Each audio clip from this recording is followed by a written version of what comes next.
মৰমৰ শিল্পী জুবিনদাৰ এটা সপোনৰ প্ৰকল্প ৰৈ ৰৈ বিনালে ছবিখন অহা ৩১ তাৰিখে মুক্তি পাব সকলোৱে অপেক্ষাত আছে ইতিমধ্যে এটা ভিডিঅ' মুকলিও হৈছে মোৰ মন আৰু এই গানটো ইতিমধ্যে জনপ্ৰিয়তা লাভ কৰিছে ছবিখনক লৈ সকলোৱে আশা প্ৰকাশ কৰিছে আৰু ছবিখনৰ মুখ্যতঃ চৰিত্ৰত থকা মৌচুমী এই মুহূৰ্ততে উপস্থিত আছে জুবিনদাৰ অবৰ্তমানত এতিয়া তেওঁলোকৰ টিমেই ছবিখন মুকলি কৰিব ৩১ তাৰিখে কিন্তু জুবিনদাৰ অনুপস্থিতিৰ এই প্ৰতিটো ক্ষণ সকলোৱে আসলতে প্ৰতিগৰাকী অসমৰ লোকে যি ধৰণে আসলতে বিচাৰিছে বা যি ধৰণে অনুপস্থিতি তেখেত অনুভৱ কৰিছে বিশেষভাৱে টিম ৰৈ ৰৈ বিনালে বিশেষভাৱে মৰ্মাহত কাৰণ ছবিখন মুকলি দিবলৈ গৈ আছে আপোনালোকে জুবিনদা অবিহনে এতিয়া আজি যেটো এনেকৈ ইন্টাৰভিউ লবলৈ আহিছে কথাটো হল দাদাও আমাৰ মাজত থাকিলেহেঁতেন কাৰণ মই যেটো জানো দাদাৰ সপোন আছিল ৰৈ ৰৈ বিনালেক লৈ বহুত বছৰৰ সপোন এটা আৰু দাদাই বহুত কষ্ট কৰিছে এই ক্যাৰেক্টাৰটোৰ বাবে প্ৰত্যেকটো বিহাইণ্ড দ্য ক্যামেৰা হওক বা অন অফ ক্যামেৰা হওক অন ক্যামেৰা হওক বহুত কষ্ট কৰিছে আমি নিজে দেখিছো সো দাদা বহুত এক্সাইটেড হৈ আছিল এই দিনটোৰ কাৰণে কিন্তু আজি যে আমাৰ মাজত দাদা নাই এটো মই কেতিয়াও মানি ল'ব নোৱাৰো আমাৰ বাবে দাদাই সদায় থাকিব সদায় আমাৰ লগত থাকিব আমাৰ মাজত থাকিব আপোনাৰ জীৱনৰ আমি জানো যে প্ৰথমখন ছবি আৰু জুবিনদাই আপোনাক সেই ধৰণে প্ৰথমখন ছবিত আপোনাক বিশেষভাৱে তেখেতে বাছনি কৰিছিল গতিকে আপোনাৰ জীৱনৰ এটা স্মৃতি আছিল এই ছবিখন গোটেই ছবিখন হয় মোৰ এখন প্ৰথম ছবি দাদাৰ লগত ৰৈ ৰৈ বিনালে মই দাদা ক্লাছ 8-9 তে পাইছিলো আৰু দাদা একেবাৰে সৰু টিকলি বুলি ভাবি মোক মানে বহুত মৰম কৰিছিল যেতিয়াৰ পৰা পাইছিলো আৰু মই কৈছিলো দাদা মোৰ নামটো মৌচুমী দাদাই কল তাৰ পিছতে কৈছে যে ও মৌ নামটো মানে তেনেকৈ ৰাখি দিলে মৌ বুলি কেনেকৈ হল হে আপুনি কলে যে 8 বছৰ বয়সতে আপুনি কোট নহয় ক্লাছ 8 ত কোট লগ পাইছিল আৰু কেনেকৈ তেতিয়াটো এটা গান কৰি আছিলো মই যেহেতু গীত গাও লাহৰি বুলি এটা গীত কৰি আছিলো হেতু সময়ৰ পৰা আৰু তাৰ পিছত দাদাই যেতিয়া গীতটো ৰিলিজ হল তেতিয়া দাদাই দেখিলে দাদাই মোক কলে যে তই ভাল গাও আৰু ভাল অভিনয় কৰ তই কিন্তু মোৰ লগত এটা গানত থাকিব লাগিব দেই অভিনয় কৰিব লাগিব সাগে দাদাই নিশ্চয় মোৰ কিবা এটা ভাল পাইছিলে অভিনয় ভাল পাইছিলে তেনেকৈ দাদাই মনৰ কইনা গীতটো কৰিলো 2021 ত তাৰ পাছত শেষৰ এদিন আছিল আমাৰ শুটিং মনৰ কইনাটোৰ হেতু কিমান চনত আছিল এটো 2021 ত তাৰপিছত শেষৰ দিনটোত দাদাই কলে যে তই কিন্তু মোৰ সপোনৰ সিনেমা ৰৈ ৰৈ বিনালে থাকিব লাগিব দেই মই যেতিয়া শুনিলো মই ভাবি আছিলো মই সাকে সপোন দেখি আছো কাৰণ দাদা ভগৱান হয় দাদা যেতিয়া আমাৰ মাজত আছিল মই তেতিয়াও কৈছিলো নিশ্চয় কিবা এটা ভাবিছে অভিনয় ভাল পাইছে সেইভাবে দাদাই মোক তেনেকৈ কলে মই তাৰপিছত সেই কথাটো শুনি মই দাদা কৈছো ঠিক আছে দাদা মই মোৰ বেষ্ট দিম দাদা আপোনাৰ এখন সপোনৰ সিনেমা যেহেতু মই পুৰা বেষ্ট দিম মোৰ তাৰপিছত ঠিক তেনেকৈ দাদাই সেই ক্যাৰেক্টাৰটোত সোমাই গল অন্ধ হৈছে যেহেতু আমি সকলোৱে গম পাও সেই ক্যাৰেক্টাৰটোত দাদাই বহুত মানে শুটিং বুলিয়ে নহয় আগৰ পৰাই সেই ক্যাৰেক্টাৰটোত সোমাই গল মানে নিজকে কয় যে আই এম ব্লাইণ্ড নাও তাৰপিছত তেনেকৈ শুটিং হল জানুৱাৰী 2025 ত জানুৱাৰী ফেব্ৰুৱাৰী মাৰ্চ এপ্ৰিলত আমাৰ শেষ হৈ গল আৰু দাদাৰ লগত যে এটো হৈ গল দাদাক যে আমি হেৰুৱাব লগিয়া হল মই মাজে মাজে প্ৰশ্ন কৰো বা মোৰ নিজৰ কেতিয়াবা হয় যে যদি আজি ৰৈ ৰৈ বিনালে শুটিং চলি থাকিলেহেঁতেন দাদা সাকে আমাৰ মাজত থাকিলেহেঁতেন কিয় কৈছো কাৰণ মই নিজে দেখিছো যে বৌয়ে কেনেকৈ শিশু নিচিনা দাদা কেয়াৰ লৈছিলে বা যত্ন লৈছিলে দাদাকে একেবাৰে প্ৰটেক্ট কৰি ৰাখিছিলে আৰু প্ৰত্যেকটো team members Rajesh Bhuyan sir ইমান ধুনীয়াকৈ দাদাক বুজায় প্ৰত্যেকটো বস্তু আৰু দাদাই বুজিও পাই যায় তেনেকৈ প্ৰত্যেকজন দীঘলীয়া লিষ্ট এখন হ'ব মানে খুব মৰমত ৰাখিছিলে দাদা আমাৰ মাজত থাকিলেহেঁতেন যদি ৰৈ ৰৈ বিনালে শুটিং আজিও আমাৰ চলি থাকিলেহেঁতেন কিহৰ বাবে আসলতে দাদাই তোমাক বাছনি কৰাৰ কি কাৰণ বুলি ভাবা তুমি হেতু মই আগতেই কৈছো এতিয়াও কৈছো যে দাদা ভগৱান হয় নিশ্চয় কিবা এটা দেখিছে হয়তো মোৰ টেলেন্টটো ভাল পাইছিলে দাদাই মোৰ অভিনয় ভাল পাইছিলে সো দাদাই সাকে তেনেকৈ ভাবিলে যে মই এই ক্যাৰেক্টাৰটোৰ কাৰণে এলিজিবল হয় মই কৰিব পাৰিম বুলি দাদাৰ বিশ্বাস আছিল আৰু মই বহুত সুখী যে যেতিয়া দাদাই এডিটিংটো দেখিলে মানে এবাৰ চাইছিলে দাদাই ছিংগাপুৰ যোৱাৰ আগত মই যিমানটো জানো তেতিয়া দাদাই মোক মানে কৈছিলে যে তই খুব ভাল কৰিছ কিন্তু দেই অভিনয় যিধৰণে বিচাৰিছিলোঁ তেনেকৈ কৰিছ তেতিয়া মোৰ শুনি খুব ভাল লাগিছিলে সেইটো কথা আজি যদি দাদা আমাৰ মাজত থাকিলেহেঁতেন আৰু ক'লেহেঁতেন নিজৰ কথাও ক'লেহেঁতেন দাদাই শেষবাৰ কেতিয়া লগ পাইছিলে বা যোগাযোগ কেতিয়া হৈছিলে হয় শেষবাৰ মই পাৰ্চনেলি দাদাক লগ পাইছিলোঁ পাৰ্চন মানে ইন পাৰ্চন লগ পাইছিলোঁ আমাৰ যেতিয়া ভাইমন্দা প্ৰিমিয়াৰ আছিলে ভাইমন্দাৰ প্ৰিমিয়াৰত মই দাদাক লগ পাইছিলোঁ আৰু আমি এইটো জানো যে দাদাৰ সেইদিনাখনো অসুস্থ হৈছিলে হস্পিটেলাইজড হৈছিলে বুলি মই সেইদিনাখন লগ পাইছিলোঁ কিন্তু দাদাক প্ৰিমিয়াৰৰ দিনাখন তাৰপাছত দাদাই খবৰ লৈছিলে মাজে সময় আৰু যেতিয়া দাদাই ছিংগাপুৰ গৈছিলে ছিংগাপুৰ যোৱাৰ আগদিনাখন দাদাই খবৰ লৈছিলে মেছেজ কৰিছিলে তেতিয়া মই দাদাৰ খবৰ সুধিছিলোঁ দাদা সুধিছিলে তাৰপাছত জনাইছিলে যে দাদাই ছিংগাপুৰ যাব আৰু 21st আহিব আহি দাদাই ৰৈ ৰৈ বিনালে আধৰুৱা কামবোৰ মানে সম্পূৰ্ণ কৰিব বুলি কৈছিলে তাৰপাছত ভবা নাছিলোঁ যে দাদাই 21st এনেকৈ আমাৰ মাজত আহিব মানে যিটো দাদাই কথাটো কৈছিলে যে 21 তাৰিখে তেখেতে উভতি আহিব উভতি আহিলে কিন্তু সশৰীৰে মানুহজন উভতি নাহিল আমাৰ মাজলৈ তেখেতে কায়িকভাৱে আমি নাপালোঁ আৰু দাদাই যিটো কথা দিছিলে সেইটো কথাই ৰাখিলে মৃত্যুৰ আগমুহূৰ্তলৈ কিন্তু কেনেকৈ আহিলে এইটো আমি দেখিছোঁ আৰু এইটো আমি কেতিয়াও বিচৰা নাছিলোঁ এই শ্বুটিঙৰ সময়ছোৱাত বহু সময়ত লগ পাইছে বহু স্থানতো আপোনালোকে একেলগে গৈছে কেনেকুৱা ধৰণৰ আচলতে তেখেতৰ সেই সময়ৰ যিখিনি কথা আপোনালোকে দেখিছে কেনেকুৱা ধৰণৰ আচলতে তেখেতে শাৰীৰিকভাৱে অকণমান বেছি দুৰ্বল হৈছিলে তেনেকুৱা ধৰণৰ কিবা ফ্ৰম দ্য ডে 1 জানুৱাৰীৰ পৰা যিহেতু ষ্টাৰ্ট হৈছিলে বহুত কষ্টত দাদাই কৰিছে মানে গোটেই ডেডিকেশ্যন মটিভেশ্যন লৈ পূৰা কামটো কৰিছে যিহেতুকে দাদা এইটো সপোনৰ কাম আছিলে পূৰা 100% দিছে দাদাই ইনফেক্ট তাতকৈ বেছি বুলি ক'লেও ভুল নহ'ব যিমান পাৰে দাদাই দিছে মানে 5% ভিজিবিলিটি সেই লেন্সটো যেতিয়া লগাই দাদাই তথাপিও যদি ওচৰত বৌ যদি আহি মাতটো লগাই মাতটো গম পাই যায় যে বৌয়ে মাতিছে বা ৰাজেশ ভূঞাই যদি ছাৰ যদি আহে ছাৰৰ মাত বুলি গম পায় বা ময়ে যদি মাতোঁ দাদাই মানে গম পাই যায় তেনেকৈ ইমান কষ্ট কৰি সেই লেন্সযোৰ মানে বহুত সময় লৈ বহুত আৱাৰ্ছ লৈ বহুত ঘণ্টালৈ পিন্ধি ৰাখিছিল মানে যেতিয়ালৈ চিনসমূহ শেষ হোৱা নাছিলে তেতিয়ালৈ মানে পিন্ধিয়ে ৰাখিছিল যদিও টিম মেম্বাৰ্ছ হিচাপে সকলোৱে কৈছিলে বা বৌ যদি কৈছিলে বা ছাৰেও যদি কৈছিলে যে লেন্সখন খুলি থ'লেই হ'ল এতিয়া যিহেতুকে বেলেগ চিন এতিয়া চলি আছে নাই দাদাই কৈছিলে নাই মই এতিয়া নুখোলোঁ কাৰণ কেৰেক্টাৰটোৰ পৰা হয়তো মই ওলাই যাবলগীয়া হ'ব পাৰে যদি মই ওলাই যাওঁ চ' মই সেইটো নিবিচাৰোঁ কাৰণ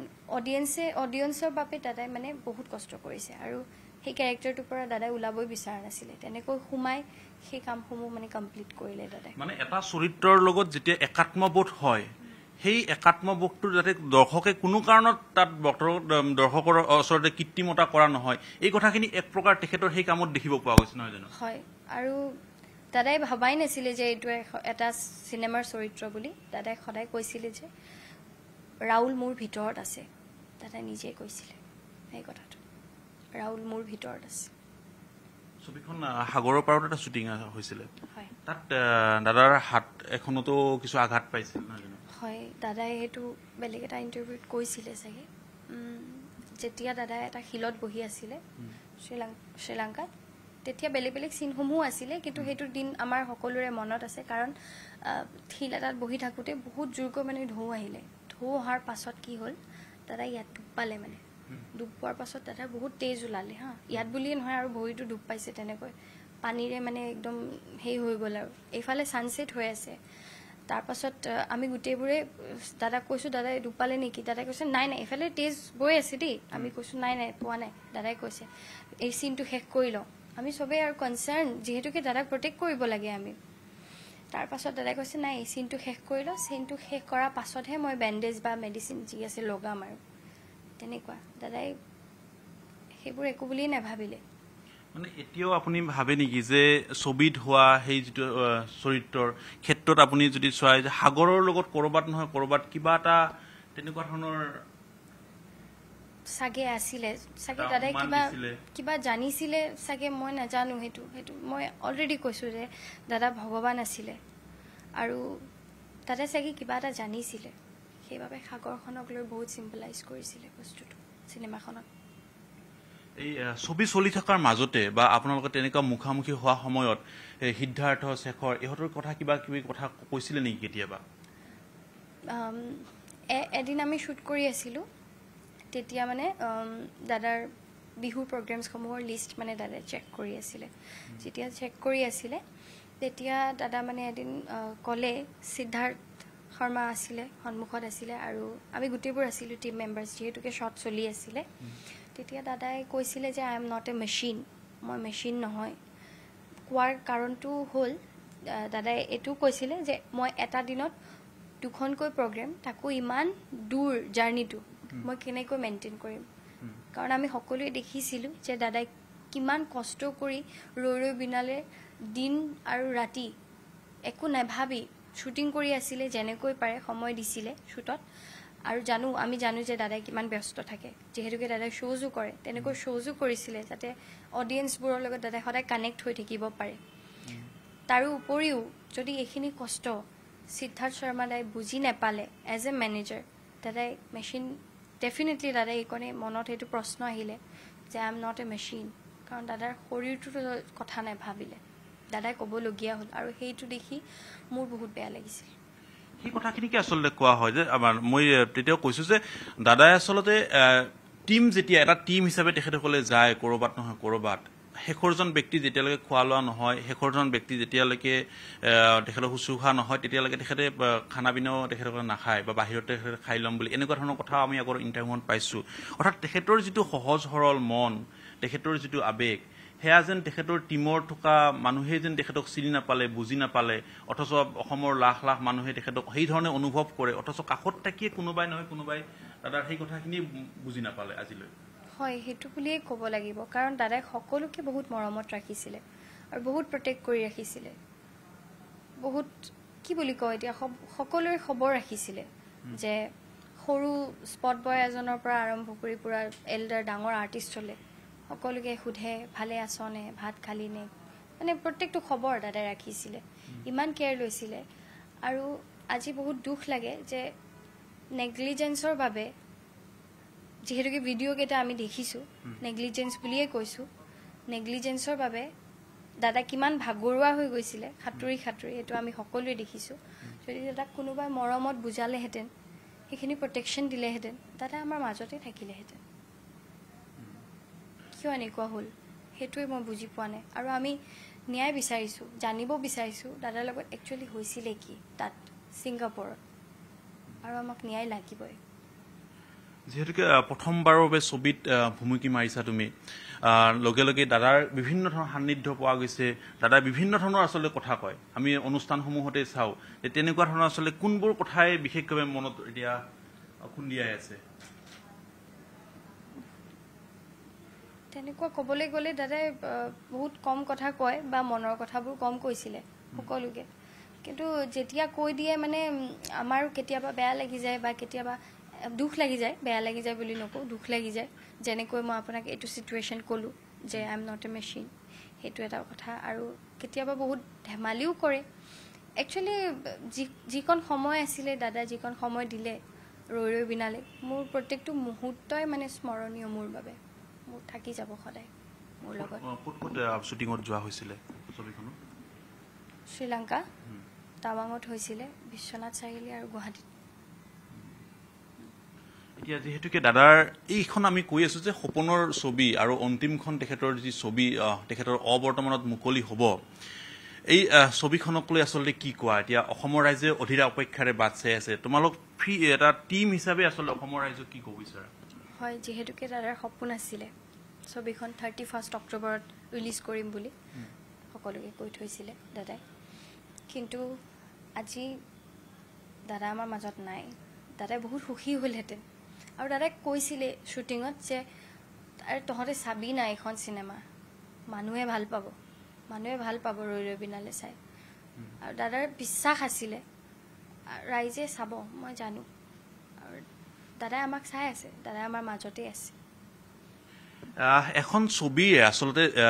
সেয়া লাগিলে পৰিচালকে হওক প্ৰযোজকে হওক তেখেতসকলৰ এই যে দৰ্শকৰ মাজলৈ লৈ যাব যেতিয়া দৰ্শকে যেতিয়া হাত তালি দিব বা দৰ্শকে যেতিয়া ছবিখন ভাল হ'ব বুলি ক'ব সেইটো আসলে যিটো তৃপ্তি সেইটো কেতিয়াও ভাষাৰে বুজাই শেষ কৰিব পৰা তৃপ্তি কথাই নাহে তাত গতিকে এতিয়া তেখেতৰ অবৰ্তমানত আপোনালোকে সেই ৰাইজৰ পৰা আপোনালোকে সেই বাৰ্তাটো পাব আজি দাদা যদি থাকিলে হয় কিমান সুখ পালে হয় অন্তিম সময়ত তেখেত এই মুকলিৰ এই সময়খিনি হয়তো আজি প্ৰচাৰত থাকিলে হয় হয়তো তেখেতে প্লেন কৰিলে হয় তেনেকুৱা ধৰণৰ সপোনসমূহ হয়তো আজি পূৰণ কৰাৰ দায়িত্ব হয়তো আজি ৰৈ ৰৈ বিনালে টিমৰ হাতত থাকিব হয় সেইটো আমাৰ হাতত আছে এতিয়া আৰু ৰাইজৰ হাততো আছে আমাৰ যিমান কেৰেক্টাৰ্ছ আছে এজ এ টিম মেম্বাৰ ৰাইজেও সেইটো কৰিব আমাৰ বিশ্বাস আছে আৰু সেইটোৱে দাদাই ন্যায় পাব লাগে সেইটোৱে ক'ম চিনেমাখনটো চাবই ৰাইজে লগতে দাদাই ন্যায়ো পাব লাগে আৰু লগতে গভৰ্ণমেণ্টকো ৰিকুৱেষ্ট কৰিছোঁ যাতে দাদাই যিমান সোনকালে হওক ন্যায় পাওক যিসমূহ ইনভেষ্টিগেশ্যন আছে উইদাউট এনি ডাউটছ সন্দেহ নোহোৱাকৈ যাতে ইনভেষ্টিগেশ্যনসমূহ হয় ধন্যবাদ জনাইছো আৰু ৰৈ ৰৈ বিনালেৰ মূল চৰিত্ৰত থকা মৌচুমী এই মুহূৰ্তত মোৰ সৈতে উপস্থিত আছিলে আৰু তেখেতে উল্লেখ কৰিছে যে জুবিন দাই ন্যায় পাওক তেখেতৰ অবৰ্তমানত মুকলি হ'বলৈ যোৱা ৰৈ ৰৈ বিনালে তেখেতৰ সপোনৰ যিখন ছবি অন্তিম এই ছবিখনে দৰ্শকৰ তেখেতে উল্লেখ কৰিছিলে যে মানুহে ভাল পাব সঁচা অৰ্থত মানুহে ভাল পাব বুলি কোৱা সেই ছবিখনে আচলতে দৰ্শকে হয়তো সেই শেষবাৰৰ বাবে জুবিন দাক ছবিগৃহত দেখিবলৈ পাব কিন্তু আজি কৰবাত নহয় কৰবাত টিম ৰৈ ৰৈ বিনালেৰ আধৰুৱা হৈ ৰৈছে সেইসমূহ কাম য'ত আচলতে জুবিন দা অবিহনে সেয়া যেন কেতিয়াও কোনেও আচলতে সম্পূৰ্ণ কৰিব নোৱাৰে এই ছবিখনৰ শুভ মুক্তি নহয় জানো হয় দাদা নাই আজি আমাৰ মাজত কিন্তু মই যিহেতুকে আগলেও কৈছোঁ বা আগলেও ক'ম বা এতিয়াও কৈছোঁ যে মই কেতিয়াও মানি নলওঁ যে দাদা আমাৰ মাজত নাই দাদাৰ প্ৰত্যেকটো অনুৰাগীৰ অন্তৰত